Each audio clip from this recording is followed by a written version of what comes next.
स्वागत है आपका। कहानी कुर्सी की देख रहे हैं आप। आपके साथ मैं हूं प्राची पाराशर। दिल्ली के सीएम अरविंद केजरीवाल का क्या होगा? क्या शराब घोटाले में केजरीवाल जेल जाएंगे? दिल्ली के पुराने शिक्षा मंत्री मनीष सिसोदिया जेल में हैं। क्या नई शिक्षा मंत्री आतिशी की भी जो मुश्किलें हैं वो बढ़ जाएंगी? फिलहाल आतिशी के घर से क्राइम ब्रांच की टीम निकल गई है। आतिशी के घर नोटिस देकर क्राइम ब्रांच की टीम निकल चुकी है। तो आतिशी, जिन्होंने बाकायदा प्रेस कॉन्फ्रेंस करके बीजेपी पर आरोप लगाए थे कि बीजेपी दरअसल मौजूदा सरकार को गिराना चाहती है, आम आदमी पार्टी के विधायकों को तोड़ना चाहती है। 25-25 करोड़ रुपए विधायकों को ऑफर किए गए हैं। 7 विधायकों से बाकायदा बातचीत की बातें आतिशी की तरफ से कही गई थी। प्रूफ है उनके पास, ऐसी बातें भी कही गई थी। लेकिन अब उन्हें ये बताना होगा कि अगर इतना संगीन आरोप लगाया जा रहा है, इतना गंभीर आरोप लगाया जा रहा है, तो आखिर इसके पीछे की वजह क्या है?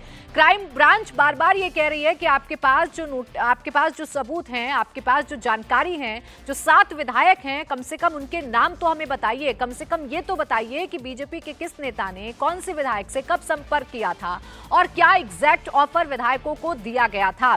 कल से ये जो सियासी ड्रामा है वो देखने को मिल रहा है। हालांकि परसों रात ही क्राइम ब्रांच की टीम अरविंद केजरीवाल और आतिशी के घर पर पहुंची थी। परसों नोटिस नहीं दे पाए थे। कल अरविंद केजरीवाल के घर के बाहर ड्रामा चलता रहा। क्राइम ब्रांच इस बात पर अड़ी हुई थी कि सीएम को नोटिस देना है, लेकिन सीएम नोटिस देने के लिए तैयार नहीं थे। फिर सीएम ऑफिस को नोटिस दिया गया और आज सुबह से आतिशी का इंतजार करते रहे क्राइम ब्रांच टीम के अधिकारी और आखिरकार उनके घर पर नोटिस दे दिया गया है। यानी कुल मिलाकर मुश्किलें तो बढ़ती हुई नजर आ रही हैं। मेरे सहयोगी भास्कर मिश्रा हमारे साथ जुड़ गए ज्यादा जानकारी के साथ। भास्कर, जो कॉपी है नोटिस की इस वक्त हमारे हाथ में है और इसे देखकर तो साफ पता चल रहा है कि क्राइम ब्रांच जानना चाहती है, जो सोशल मीडिया पर पोस्ट किया गया अरविंद केजरीवाल के जरिए, जो आतिशी ने प्रेस कॉन्फ्रेंस में बोला, उसके पीछे का आधार क्या है और इसके लिए 5 तारीख यानी कल ही पेश होने के लिए कहा गया है क्राइम ब्रांच के दफ्तर में। बिल्कुल, देखिए, क्राइम ब्रांच के द्वारा पिछले 3 दिनों से ये कोशिश हो रही थी नोटिस देने के लिए। एक दिल्ली के मुख्यमंत्री और दूसरे दिल्ली सरकार के एक मंत्री आतिशी सिंह को नोटिस देना था। परसों रात में ये नोटिस नहीं मिला, कल सिर्फ अरविंद केजरीवाल को मिला और आज तकरीबन 3 घंटे के बाद दिल्ली सरकार की मंत्री आतिशी सिंह के घर पे नोटिस देके क्राइम ब्रांच की टीम यहाँ पे चली गई। और इस सब के बीच में सबसे ज़्यादा जो वक्त खराब हुआ है, कह सकते हैं, ये अरविंद केजरीवाल और आम आदमी पार्टी के लिए खराब हुआ है कि उनको अब कल ही जवाब देना है, यानी 5 तारीख तक जवाब देना है। इस नोटिस में लिखा हुआ है और 5 तारीख कल है, कल उनको जवाब देना है। इसके बाद ये बात करेंगे। दरअसल हुआ ये था कि 27 तारीख को आतिशी सिंह सुबह सुबह आती हैं 10 बजे प्रेस कॉन्फ्रेंस करने के लिए और अरविंद केजरीवाल का एक लंबा सा सोशल मीडिया पे एक पोस्ट आता है जिसमें बिल्कुल वही सारी बातें हैं जो आतिशी सिंह प्रेस कॉन्फ्रेंस में कहती हैं। तो इसीलिए ये नोटिस दोनों को दिया गया है और दोनों से पूछा गया है कि अगर आपने ये कहा कि आपके 7 विधायकों को खरीदने की कोशिश की जा रही है, हालांकि अरविंद केजरीवाल ने ये तक कहा था कि बीजेपी ये कह रही कि हमारे 21 विधायकों के संपर्क में है, तो यानी 21 विधायकों के संपर्क में है, 25-25 करोड़ रुपए में खरीदने की अगर बात की जा रही है तो क्या प्रूफ है आपका? प्रेस कॉन्फ्रेंस में आतिशी सिंह से पूछा गया था कि ये बताइए कि आपके पास क्या सबूत है, तो उनका ये कहना था कि जब समय आएगा तब ये सबूत भी हम लोग बाहर सामने रखेंगे। तो अब शायद वो समय आ गया है, 5 तारीख को दिल्ली पुलिस की क्राइम ब्रांच के सामने उनको वो सबूत पेश करना होगा और ये कह सकते हैं एक तरह से पटाक्षेप होगा इस तरह के आरोपों का। अगली बार इस तरह का आरोप कभी लगता है तो सबूत के साथ ही लगेगा। अब ऐसा नहीं चलने वाला है।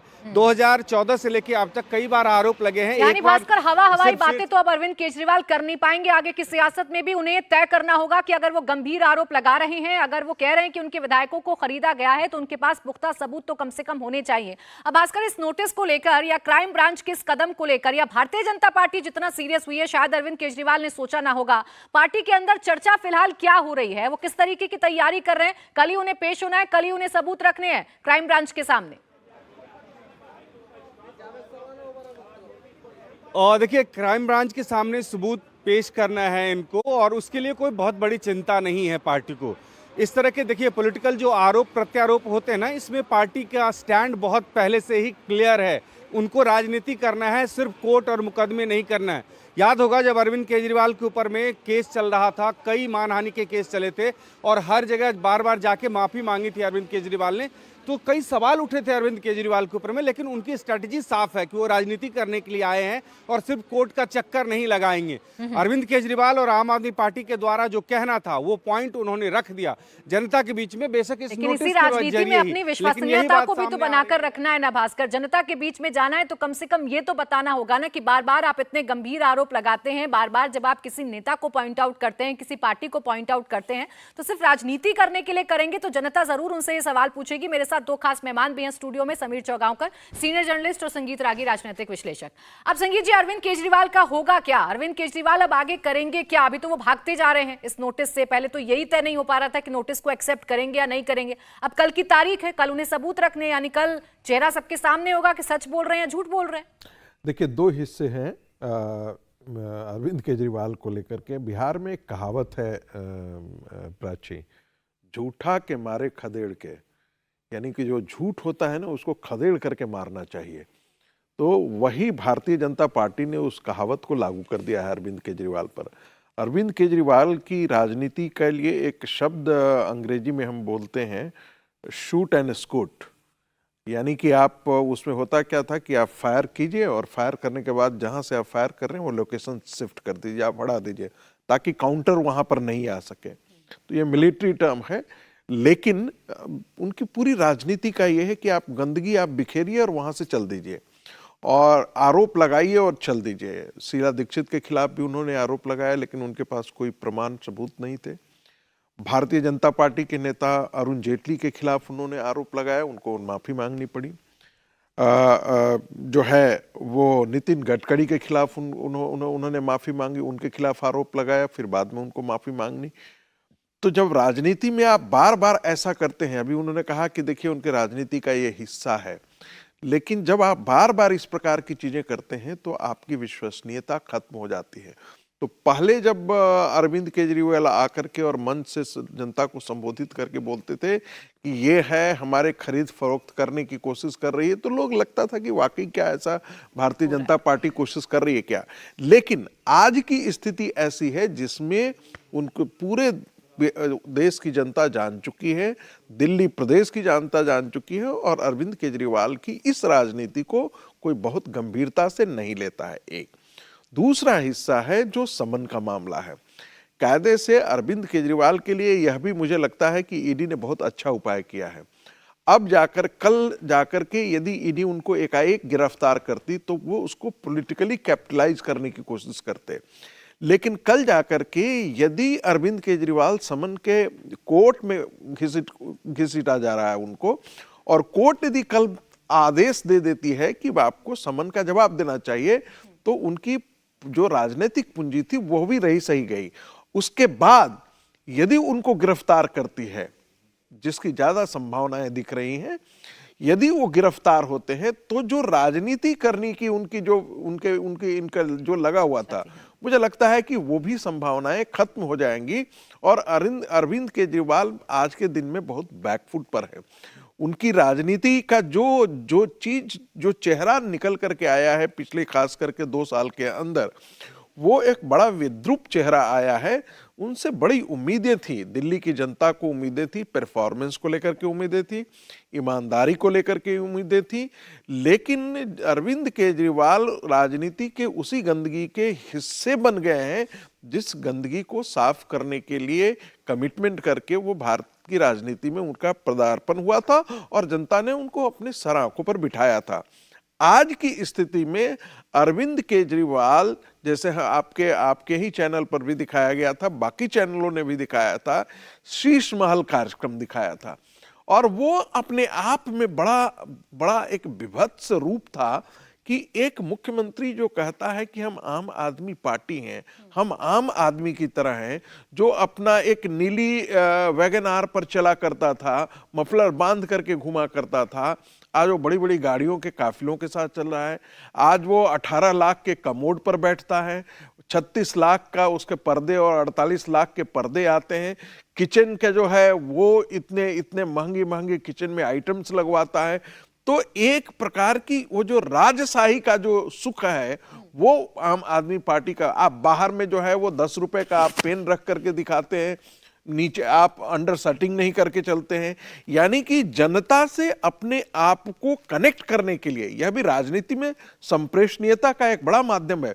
बुद्धदेव भट्टाचार्य जो है वो जो है जो मुख्यमंत्री थे, तो वो अपने आप को वहां के बंगाली भद्र जन से साथ अपने आप को कनेक्ट करने के लिए ड्रेस पर बड़ा ध्यान दिया करते थे। यहां भी अरविंद केजरीवाल उसी प्रकार का लगते हैं, जैसे हम बहुत आम आदमी हैं, हम जीत बूट बहुत नहीं। आम आदमी तो बन रहे हैं वो, लेकिन अब जिस तरीके से उनका रवैया है, अभी भी कल का जो उनका ट्वीट है समीर जी, अगर हम उसी की चर्चा कर लें तो कल क्राइम ब्रांच की टीम उनके घर के बाहर इंतजार कर रही है। कई घंटों का इंतजार करना पड़ा, ये नहीं तय हो पा रहा था कि भाई नोटिस देना किसको है। आखिरकार क्राइम ब्रांच की टीम सीएम ऑफिस में नोटिस देकर चली गई, कल उनको पेश होना है। लेकिन शाम को वो जो ट्वीट करते हैं उसमें वो उल्टा फिर क्राइम ब्रांच को ही दोषी ठहरा रहे हैं और कह रहे हैं देखिए इनका काम क्राइम कंट्रोल करना है, लेकिन ये सियासी ड्रामा कर रहे हैं, इनके आका इनसे ये ड्रामा करवा रहे हैं, इनको तो पता है कि हम सच बोल रहे हैं। अब सच है तो सबूत दे दीजिए।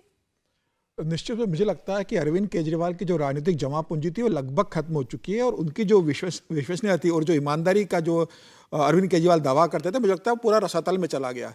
27 जनवरी को अरविंद केजरीवाल और आतिशी आरोप लगाते हैं कि हमारे 7 विधायकों को 25-25 करोड़ रुपए दिए गए।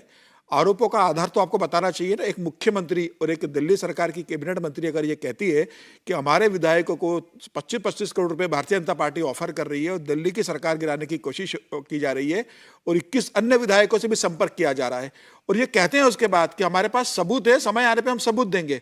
तो दिल्ली की क्राइम ब्रांच का काम है क्राइम को कंट्रोल करना। अगर ये कोई क्राइम कर रहा है कि विधायकों को खरीद फरोख्त कर रहा है, उसके लिए कोई पैसों की व्यवस्था कर रहा है, तो अगर आपने कहा है तो दिल्ली की पुलिस जानना चाहती है, भारतीय जनता पार्टी ने शिकायत दर्ज कराई, दिल्ली की पुलिस जानना चाहती है कि अगर आपको ये आरोप है, आपके पास सबूत है, तो आप दिल्ली पुलिस को सबूत दीजिए, हम कार्रवाई करेंगे और जो इस सरकार गिराने के खेल में शामिल हो रहे हैं हम उन्हें गिरफ्तार करेंगे। मुझे लग रहा है कि केजरीवाल की पूरी राजनीति आरोप लगाने पर आधारित रही है और वो इसी राजनीति का फायदा उठाकर राजनीति में इतने ऊपर पहुंचे हैं कि विपक्ष के नेताओं पर भ्रष्टाचार के आरोप लगाओ, सबूत मांगे तो कोर्ट में जाकर माफी मांग लो और फिर किसी नए नेता को ढूंढकर उस पर आरोप लगाना शुरू करो और अपनी राजनीति को चमकाते रहो। मुझे लग रहा है कि दिल्ली की जनता के लिए बहुत बुरे समय आ चुका है कि जिस केजरीवाल को उन्होंने सर आंखों पे बिठाया था, अपने कंधों पे बिठाया था, उन्हें लगा था कि दिल्ली में केजरीवाल आएंगे तो जो जो उन्होंने प्रोमिसेस किए वो सारे फुलफिल होंगे। मुझे लग रहा है केजरीवाल अब दवा से लेकर दारू तक के घोटाले में इनके सरकार शामिल हो गई है। लिकर स्कैम में इनके उप मुख्यमंत्री और एक सांसद राज्यसभा के जेल में जा चुके हैं। 1 साल होने को आ रहा है मनीष सिसोदिया को जेल में गए हुए। 4 अक्टूबर को जाकर संजय सिंह जेल के अंदर है। उसके बाद आप देखिए मोहल्ला क्लिनिक का जो मामला था उसके अंदर स्कैम हो गया, उसकी सीबीआई जांच हो रही है। अभी और स्कूल में एडमिशन को लेकर एक नई जांच शुरू हो गई है। तो मुझे लग रहा है कि ये घोटालों की सरकार बन गई है। मुझे लगता है कि जितना भ्रष्टाचार कांग्रेस की सरकार में नहीं होगा शीला दीक्षित के 15 साल में, उससे ज्यादा भ्रष्टाचार केजरीवाल ने अपने 7 साल के शासन के अंदर किया है। और अब जब केजरीवाल को पता है कि वो इस सब मामलों में फंस रहे हैं, उनके पास कोई जवाब नहीं है, ईडी के सामने वो 5 सम्मन के बाद भी पेश नहीं हो रहे हैं क्योंकि वो जानते हैं कि उसमें शामिल है। तो अब ईडी जब कोर्ट पहुंच गई है कि केजरीवाल पेश नहीं हो रहे हैं, अब यह तय है कि जब केजरीवाल को या तो कोर्ट के निर्देश पे पेश होना पड़ेगा या ईडी उनसे पूछताछ करने के लिए उनके घर आएगी। केजरीवाल का जेल जाना तय है। केजरीवाल इस बात को जानते हैं और मुझे लग रहा है वो इसी आधार पर इस सनसनीखेज को बनाकर अपने आप को विक्टिम बताना चाहते हैं कि सरकार गिराना चाहते हैं, मुझे गिरफ्तार करना चाहते हैं। लेकिन दिल्ली की जनता सब समझ चुकी है और आने वाले दिनों में केजरीवाल को इसका राजनीतिक रूप से खामियाजा भुगतना पड़ेगा और आम आदमी पार्टी की जो विश्वसनीयता जनता के बीच में बनी थी वो लगभग खत्म हो चुकी है। और इन सब के बीच में अगर आप अरविंद केजरीवाल का रवैया भी देखेंगे संगीत जी, तो वो ऐसा लग रहा है कि आप आम आदमी तो कतई नहीं है, क्योंकि आप ईडी आपको अगर समन करती है, 5 बार आप उनके सामने पेश नहीं हो पाए, 5 बार आपको पूछताछ के लिए बुलाया, तो आप कह देते हैं ये तो ईडी का समन ही गैर कानूनी है। और जब क्राइम ब्रांच की टीम आप ही की मदद करने के लिए आपके पास जाती है तो आप क्राइम ब्रांच की टीम को भी उसी का काम सिखाने लगते हैं। तो ये तो आपसे पूछा जाएगा ना कि ये क्या रवैया है। अरविंद केजरीवाल के अपने लिए, अपनी पार्टी के लिए नैतिकता का पैमाना अलग है और दूसरों के और दूसरी पार्टी के लोगों के लिए नैतिकता का पैमाना अलग है। वो कहते हैं ना कि भारतीय जनता पार्टी को दोहरा रवैया अपनाती है। आप बताइए इस देश में एक मंत्री जेल में रहे और वो मंत्री बना हुआ रहे, ऐसा आपने इस देश के इतिहास में कहीं नहीं देखा होगा। मुझे तो जानकारी नहीं है, यदि आपके पास यदि आपका रिसर्च टीम बता सकती है तो मुझे बता दे कि 1 साल तक कोई व्यक्ति जेल में हो और वो मंत्री पद पर अपना बना रहे। हम नैतिकता की उम्मीदें करते हैं कि आप यदि जेल जाते हैं तो जेल जाने, हेमंत सोरेन ने भी जाने से पहले, गिरफ्तार होने से पहले अपने पद से इस्तीफा दिया, और ऐसे आपके तमाम उदाहरण आपके सामने होंगे। लेकिन अरविंद केजरीवाल ऐसी बात नहीं करेंगे। अरविंद केजरीवाल ईमानदारी का सर्टिफिकेट अपने सारे मित्र मंडलियों को देते हैं। आप कहते हैं कि शराब घोटाला नहीं हुआ है, ये तय करने वाला कौन है? आप अरविंद केजरीवाल तो तय नहीं कर सकते हैं, जुडिशियरी उसके लिए बनी हुई है। आरोप आप लगाते थे और आप स्वयं कहते थे सोनिया गांधी को हमें दुख होता है, हमें लज्जा आती है कि लोग ईडी के नोटिस पर जाते नहीं है। अरे भाई, आज तो आपको ईडी समन दे रही है आपसे बातचीत करने के लिए, आप ईडी से प्रतिप्रश्न कर रहे हैं। आपसे 7 बार ईडी ने आपको बातचीत करने के लिए बुलाया। मुझे नहीं मालूम है कितनी बार है, 5वीं बार है, 5वीं बार है, 5वीं बार है जो आपको ईडी ने बुलाया है। आप उनसे, ईडी से आप उल्टे आप सवाल करते हैं कि आपने मुद्दई के रूप में ये मुझे बुलाया है या गवाह के रूप में आपने मुझे बुलाया है। तो ये सब चीजें हैं जो टालने का प्रयास है, ये पूरा टालने की कवायद है। दूसरी बात, आप ही थे जो चारों ओर कहते थे कि भाई जो हमें मौका मिलेगा तो हम आपको सारे सबूत ला करके दे देंगे। आज वही मापदंड आपके ऊपर लागू किया जा रहा है, आपसे तो और आपका काम आसान किया जा रहा है। ये तो बहुत सामान्य बात थी। आपने कहा कि 25-25 करोड़ रुपए देने की बात भारतीय जनता पार्टी ने किया है, हमारे लोगों को खरीदने की कोशिश की है। ये बड़ा गंभीर आरोप है। लोकतंत्र में इस प्रकार की खरीद फरोख्त एक मंडी की तरह हो तो ये तो यदि मान लेते हैं कि कल जाकर के प्रमाणित हो जाता है तो भारतीय जनता पार्टी के लिए मुंह छुपाने की जगह नहीं मिलेगी। ऐसी स्थिति में भारतीय जनता पार्टी ने ये बहुत अच्छा किया कि आरोप पत्र दायर किया, और क्राइम ब्रांच जो है आज ढूंढ रही है केजरीवाल को। इसमें छोटा तो सा ये देखिए, इससे होगा क्या कि केजरीवाल की जो विश्वसनीयता हो, वैसे तो विश्वसनीयता उनकी खत्म ही हो चुकी है, लेकिन ये कहीं के नहीं रह जाएंगे। इसे बचाए रखना बड़ा मुश्किल है। और जो नई लीडरशिप वो तैयार कर रहे हैं, समीर जी बहुत छोटा सा मुझे फिर ब्रेक लेना है, जो नई लीडरशिप तैयार कर रहे हैं वो भी तो फंस रही है। आपके एक शिक्षा मंत्री जेल में है, जिनको आपने नया बनाया वो भी फंस रही है आतिशी। देखिए, आप केजरीवाल ने जब पार्टी बनाई थी, अपनी पार्टी के अंदर उन्होंने इंटरनल लोकपाल अपॉइंट किया था। एडमिरल रामदास उनके लोकपाल थे। केजरीवाल का कहना था कि हमारी पार्टी के अंदर हमने एडमिरल रामदास को लोकपाल नियुक्त किया है, पार्टी में वो पाई का हिसाब रखेंगे, पार्टी ईमानदारी के पद चले, इसके लिए रामदास जी अपॉइंट किए गए थे। आज इनका लोकपाल कहां पर है? एडमिरल रामदास जी कहां चले गए? क्या पार्टी के अंदर कोई लोकपाल है?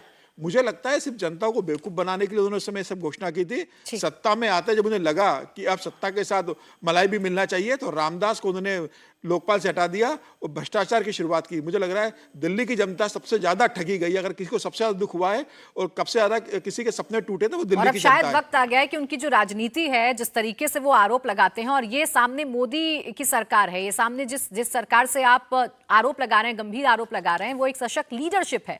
ऐसे में ऐसे आरोप लगाकर आप चले जाएंगे, ये होता हुआ तो फिलहाल संभव नजर नहीं आ रहा है।